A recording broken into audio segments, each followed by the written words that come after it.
is the Taste of Tracey Road. It's our annual open house that we do. We've been doing this for about a decade, and it's a great opportunity for customers to come out and see what we have to offer here at Tracey Road. I haven't been to this event before, so I've heard other companies talk about it, and I just want to see what it's all about.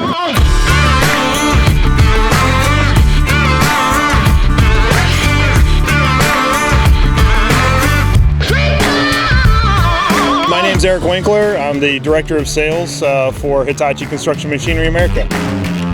One of the things that we've been really enjoying in the last year or two is just the renewed strengthening and partnership with all of our dealers. And Tracey Road, they put on an event like this every year, allowing all of us to come in and really enjoy the time with the end user, and it makes all the world to us as Hitachi. Really what I think we hope to get out of this is just more connections with the people who are using our equipment. We get to talk to people a little bit more about how they use our machines, why they are enjoying the Hitachi, and to just grow those relationships even more.